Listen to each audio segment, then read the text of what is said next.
What? The board expects your resignation in 30 days. But you can't do this to me. Oh, Max, please. The board is unanimous. I'm sorry. You're out. Am I?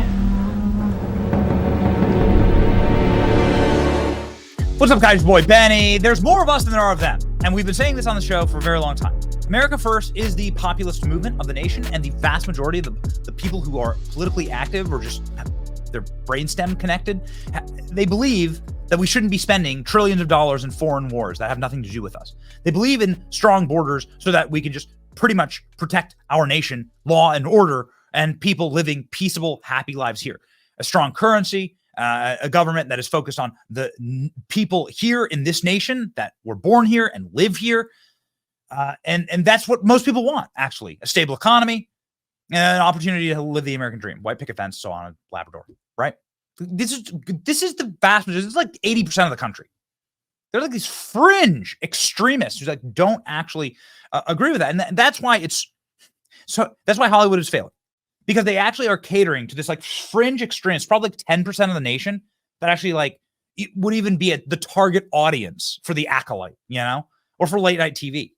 And we warned the corporations that if you decide to put Dylan Mulvaney on a can of Bud Light, and if you decide to go woke, if you're Tractor Supply or John Deere or Harley Davidson, that it is going to hurt you because we are the majority.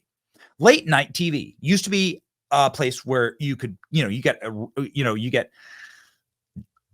little bit of chin music if you're a Democrat, a little bit of chin music if you're a Republican. You get razzed up on both sides, but really it was pretty apolitical. A joke here or there about Democrats and Republicans, but really late night when I was growing up, and then back to the Johnny Carson eras, were not overtly political. Political candidates could go on late night. They get joshed around, be kind of funny. People would watch, and everyone goes away with a laugh. It was like where you would go to depressurize from the politics of the day and the partisan vileness and venom. Everyone needs a laugh at the end of the day, right?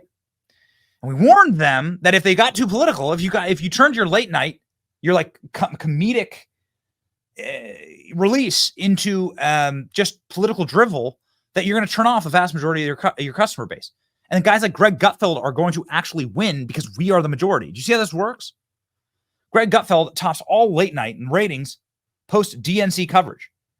So you have DNC, you have the Democrat National Convention going on, and people are like, actually, I want to tune into Greg Gutfeld to laugh a little bit, and not to the sycophants. Like Stephen Colbert went to the DNC and did a show from inside the DNC. That's how like up their ass he is. Amazing. Maybe he got castrated there too, right? They had that little bus going around. You get a little snip for Stephen Colbert. He's too old anyway.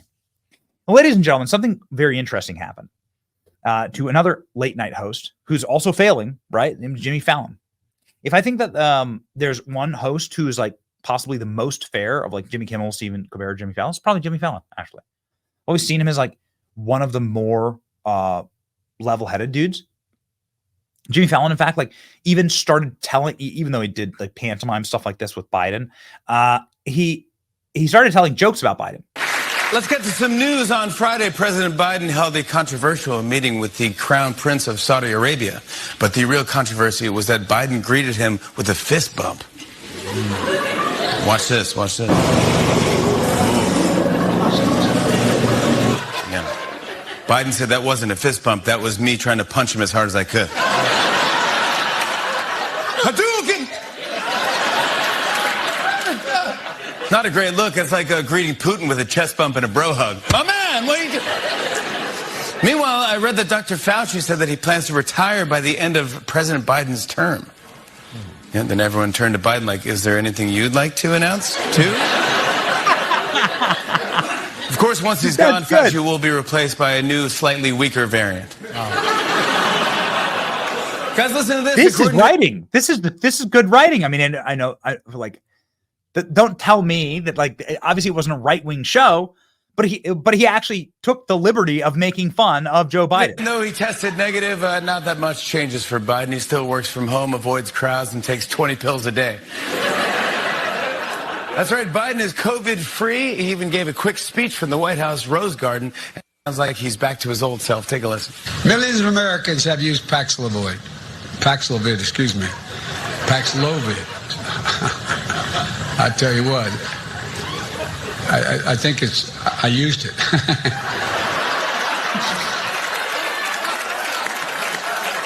Welcome back, Mr. President. Welcome back. Like, these bits are actually funny. And like, this is what we needed as a country. This is what we need as a country. Late night ratings. Unfortunately, for the Tonight Show starring Jimmy Fallon, it is, well, no one's watching. It's like total viewers, 900,000.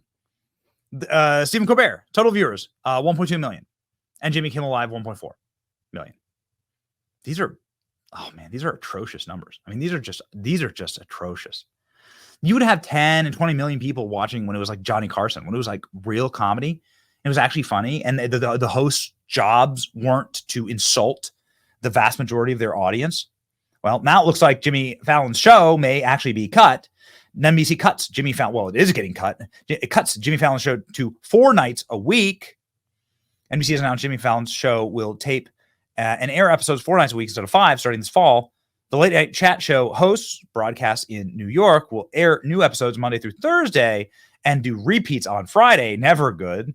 This is for cost cutting. ABC's Jimmy Kimmel Live and Stephen Colbert also on 4-day schedules. This I did not know. He's hosted since 2014, and Jay Leno, Johnny Carson, and Jack Barr were the originals men, and I think much better. But they're cutting the show down. Jimmy Kimmel says that he's quitting late night starting in 2025. So Jimmy Kimmel will be done. Late night will be changed entirely. Jimmy Kimmel would never do this. This is one of the best moments ever. But it actually shows you like the lose-lose game for this stuff. Fallon was actually called on to effectively get fired for humanizing Donald Trump, just for messing up his hair. This was a news cycle. This one back in 2016. Jimmy Fallon messes up Donald Trump's hair, and it's a beautiful thing. It's really funny. Look at him go. And then everybody called for him to get fired, just for humanizing Donald Trump. For humanizing Trump. Gosh, what a sick world we live in. So I don't know, man. We're gonna see some major changes in late night. I will say there is one clip. Speaking of Jimmy Kimmel is straight up said he's resigning. He's done. You know, he's quitting, and he's one of the worst of them. There is a clip of Jimmy Kimmel letting Donald Trump read a children's book, Winners Are Not Losers, and is one of the funniest bits ever. Before they hated Donald Trump, they loved him. Here we go. Because I would like to make $1 trillion or whatever it is that you have also. So I've ghostwritten a book that I put your name on, okay? And it's called Winners Aren't Losers. It's for children. May I read it to you? Yes, I like it. All right, Winners Aren't Losers by Donald J. Trump. Winners aren't losers. They're winners, like me. A loser's a loser. Which one will you be? Good. Winners do deals and winners get rich, while sad little losers just sit there and bitch. Could be a good seller. My daughter loves it. The dog is a loser, and frankly, I pity it. This dog did bad deals. This dog is an idiot. And poor Mr. Bear, he must feel like a loser, valeting that 2006 PT Cruiser. This lobster's a loser. Throw him in the pot. I like a lobster who doesn't get caught. Those losers are failures who get nothing done. Just do what I do and you'll be number one. Now, here are some frogs I do not like at all. We must kick these frogs out and then build a wall. Oh, the places you'll go on your yacht, on your plane, with your suits from Milan and your wives from Ukraine. Oh, the buildings you'll build, oh, the wealth you'll amass, oh, the people around you all kissing your ass. There are two kinds of people. Which one will you be? A loser like them? Would you like to finish? Or a winner? Like me. Donald